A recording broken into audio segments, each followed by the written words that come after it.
बच्चों, आज की हमारी कहानी का शीर्षक है घोड़े की कीमत।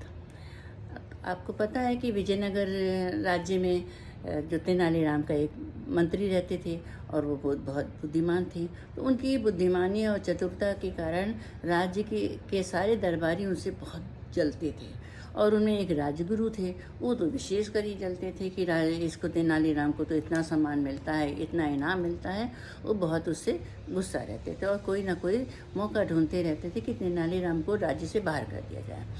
एक बार रानी का जो भाई था वो राज्य में आया हुआ था। तब राजगुरु ने देखा, अरे भाई बहुत अच्छा मौका है। तो उसने उसके भाई को भड़काया कि तेनालीराम को तो कुछ नहीं आता है और आप तो इतने अच्छे हो, आपको इतने बुद्धिमान हो, और सब तरीके से उसको ऊंचा कर समझाया।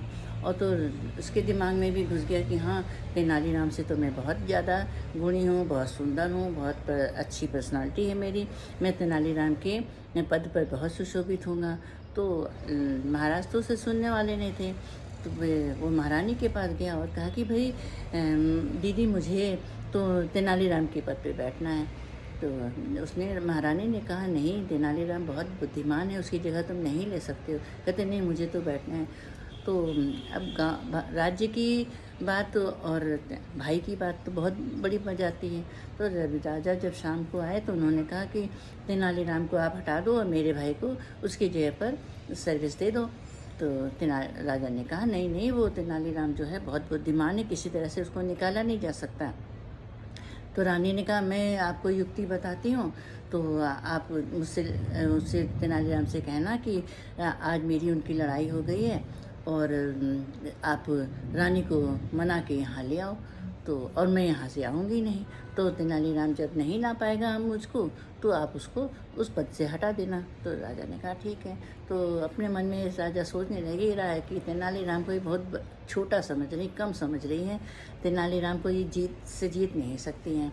जब तेनालीराम आए तो राजा ने कहा, भाई ऐसे आज बहुत रानी से लड़ाई हो गई है और तुम रानी को बुला के लाओ और मुझे उससे वो क्षमा मांगे आकर के। तो वो दरबार में गए तो तेनालीराम को कुछ लगा कि कुछ गड़बड़ है। तो फिर वो जो था एक बाहर गए और उन्होंने दरबारी को कुछ समझाया और फिर महारानी को बुलाने के लिए चले गए। जब वो वहाँ पहुँचे जा कर के और रानी से बात करने लगे, अभी वो उसके कुशल क्षेम ही पूछ रहे थे, तभी वो आदमी पीछे पीछे दौड़ता गया कि अरे तेनालीराम जी, महाराज तो मान ही नहीं रहे, महाराज तो अड़े हुए हैं कि मैं तो दूसरी शादी करके रहूँगा, मैं तो दूसरी शादी करके रहूँगा।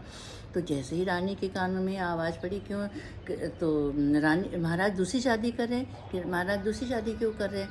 तो कहते, नहीं, मुझे तो नहीं पता है, मैं तो बहुत मना कर रहा हूँ महाराज को, लेकिन वो तो अपनी जिद पर अड़े पड़े कि मैं तो दूसरी शादी करके रहूँगा, दूसरी शादी करके रहूँगा।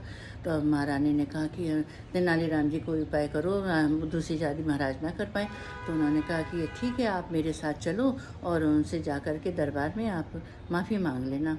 तो महारानी जो रोती बिलखती हुई जल्दी जल्दी आई और कहा कि महाराज, मुझे क्षमा कर दो, आज के बाद से मैं आपकी राजकाज में कोई भी दखल अंदाजी नहीं करूँगी, आप मुझे क्षमा कर दो, मैं आपकी किसी बात को नहीं काटूँगी, आप मुझे क्षमा करो। तो महाराज बड़े आश्चर्यचकित हो गए कि जो रानी हिलने को तैयार नहीं थी, वो दौड़ी दौड़ी कैसी आई और उससे मुझसे क्षमा भी मांग रही है।